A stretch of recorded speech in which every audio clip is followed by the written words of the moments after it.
Bonjour à tous, on se retrouve aujourd'hui pour les favoris du mois de novembre. Pour moi, ça a été plutôt froid. C'était un mois de novembre plutôt froid, plutôt pluvieux aussi à Montpellier. Et c'est vrai que par rapport à la Réunion où j'ai passé tout le mois de novembre, j'ai été assez frigorifiée, clairement. En plus, avec mon ami Eden, nous sommes allés à Berlin. Donc niveau choc thermique, là, c'était un petit peu compliqué. Donc j'ai été pas mal souffrante. Et je suis désolée si je n'ai pas pu vous poster autant de vidéos que d'habitude. Promis, elles vont arriver bientôt, les nouvelles, voilà. En tout cas, là, on est sur celle des favoris du mois de novembre, qui va être plutôt les favoris lifestyle et moins beauté que d'habitude. J'espère que ça vous plaira parce que globalement, je pense que je vais garder ce format pour les prochains mois, étant donné que je n'utilise presque plus de produits de beauté ou ça va être des nouveautés comme ce que je vais vous montrer là, plutôt dans l'esprit naturel, artisanal. Et que je trouve plutôt sympa. Donc je vais commencer de suite justement avec ces produits de beauté que j'ai découverts qui viennent d'une savonnerie Flow, F-L-O-W. Je vous mets tout en barre d'infos comme d'habitude. Donc c'est une petite créatrice qui fait des savons à froid, saponifiés à froid de manière artisanale. Et je ne vais pas vous parler de ces savons parce que j'ai reçu ces produits il n'y a pas longtemps et je n'ai pas eu assez de recul là-dessus. Par contre, le produit qui est venu sauver mes lèvres du grand froid, c'est le baume à lèvres. Donc c'est un baume à lèvres 100% naturel, sans parfum. Donc moi j'ai vraiment beaucoup de problèmes avec tous ces baumes à lèvres qui ont des parfums un peu chelous ou qui vont être rosés, pailletés et compagnie. Et j'adore son effet vraiment bien hydratant et sur une longue durée. Donc voilà, un baume à lèvres sans parfum, Flow Savonnerie. Autre chose très pratique qu'elle m'a envoyé, c'est ce petit pochon en fait. Je sais plus comment elle a appelé ça. Donc c'est un gant dans lequel on peut mettre des savons, etc. Donc pour le transport c'est très pratique. Mais surtout vous voyez il y a une espèce de transparence et quand on le frotte en fait il est assez rugueux sans faire mal. Et en fait on met toutes les bouts de savon qu'on n'utilise plus, toutes ces chutes de savon qui sont trop petits ou quand on a envie de changer, qu'on a envie d'avoir un très beau savon. Tous ces petites chutes, qu'est-ce qu'on en fait? Il y en a plein qui les jettent, surtout non, ne les jetez pas. Vous pouvez les mettre dans ce petit gant, voilà. Et hop, sous l'eau chaude, ça va mousser et vous allez pouvoir faire un gommage de la peau. Donc ça va enlever toutes les peaux mortes tout en nettoyant votre peau. Bref, c'est vraiment super. Donc je l'ai testé et clairement, je suis fan. Il ne va plus quitter ma douche, je ne savais pas que ça existait et je trouve l'idée vraiment très bonne. Donc pareil, vous pouvez le retrouver sur son site que je vous mets en barre d'infos. Pour la beauté, c'est fini. Je vais enchaîner avec mes favoris lecture. Comme d'habitude, j'ai reçu le Veggie, Esprit Veggie. Donc je suis abonnée depuis 1 an. Je pense que sur tout l'abonnement, il n'y a eu qu'un numéro qui m'a pas forcément plu, parce qu'il y avait beaucoup de champignons. Je n'aime pas les champignons.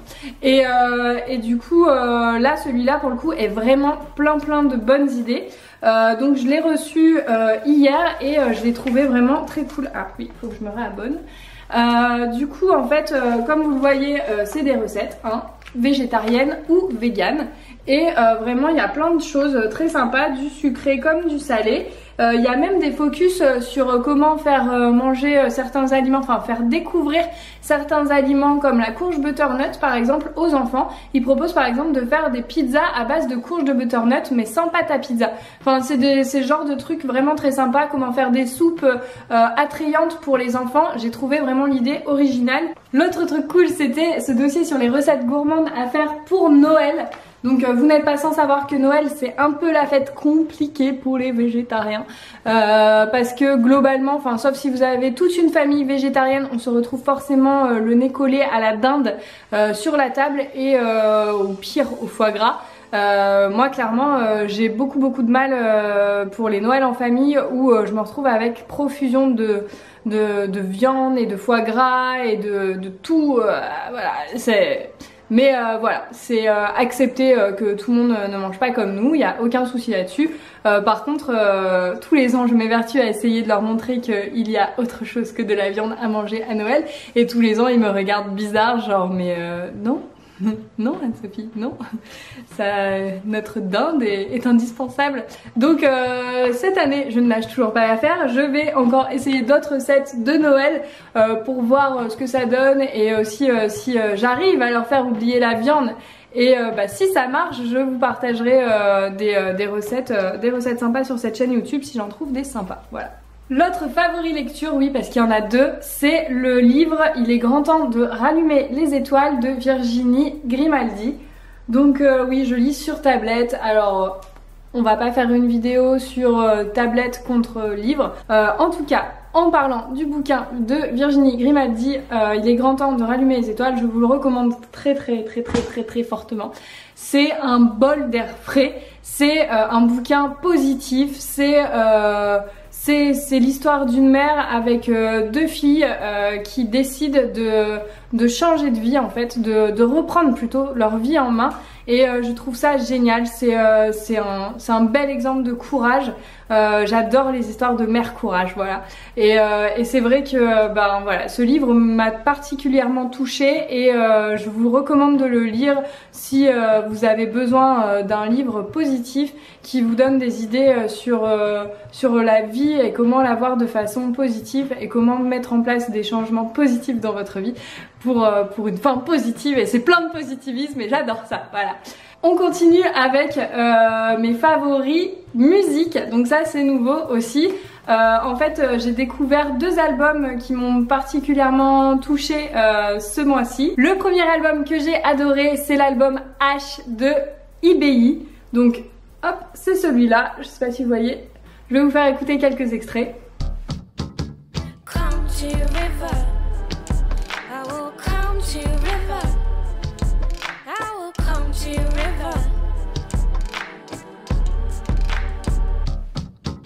Whatever happened, oh hey, we are Godface, we are Godface.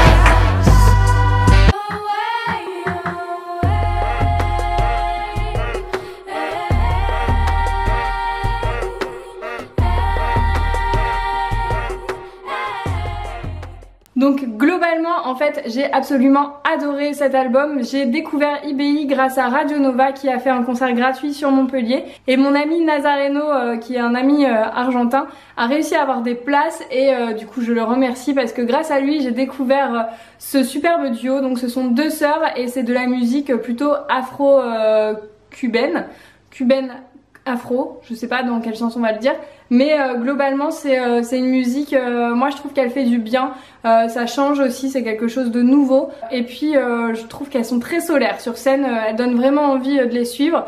C'était vraiment un très beau concert. Du coup j'ai écouté leur album et j'adore leur album et vraiment quand j'ai besoin de faire le ménage, de travailler, de dessiner, c'est vraiment le genre de musique que j'écoute en fond parce que je trouve que ça motive, que ça donne du baume au cœur et voilà, je vous invite à écouter leur album, c'est vraiment de la musique qui passe vraiment très bien, voilà. L'autre album, c'est un petit peu plus commercial dans le sens où c'est un petit peu plus connu, c'est l'album Brawl de Angèle. J'avais découvert cet artiste sur YouTube grâce à son titre La Loi de Murphy, donc ça fait quand même un petit peu plus longtemps et j'avais bien aimé mais sans m'attarder dessus. Et là dernièrement j'ai écouté tout l'album entier, pareil quand j'étais en train de dessiner. Et j'ai vraiment adoré notamment les titres Ta Reine, Nombreux ou Le spleen n'est plus à la mode. Je vais vous faire écouter aussi parce que je trouve que globalement en fait c'est quelqu'un qui a une très belle plume, qui a une voix plutôt originale. Encore une fois je trouve que c'est relativement nouveau, ça apporte du nouveau sur la scène française et je trouve ça génial. Donc si elle vient à Montpellier j'aimerais bien aller la voir en concert parce que je trouve que pour le coup c'est pas mal du tout. Alors je vous laisse écouter.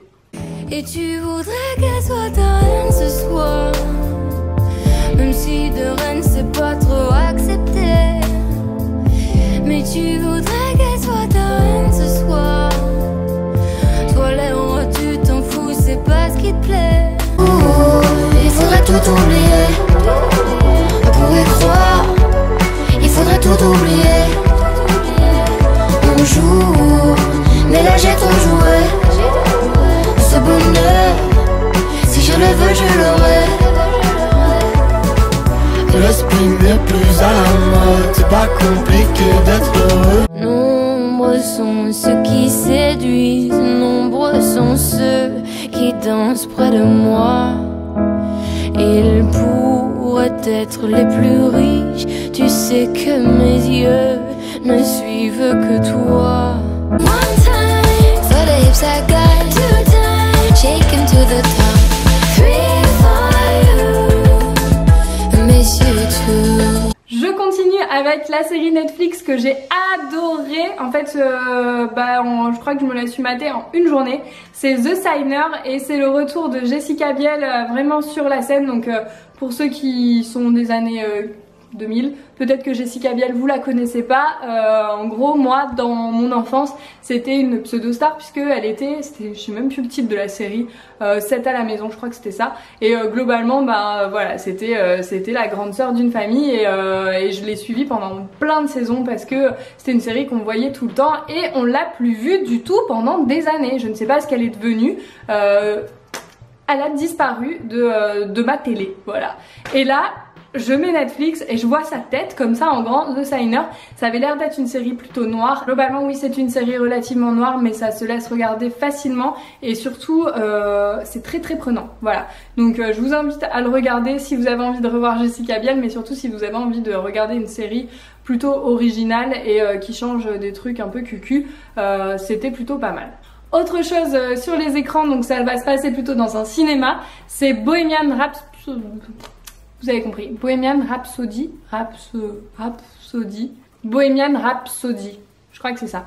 Donc bref, c'est l'histoire de Queen, enfin de Farouk, comment il s'appelle, Freddie Mercury. Oula, Anne-Sophie, réveille-toi.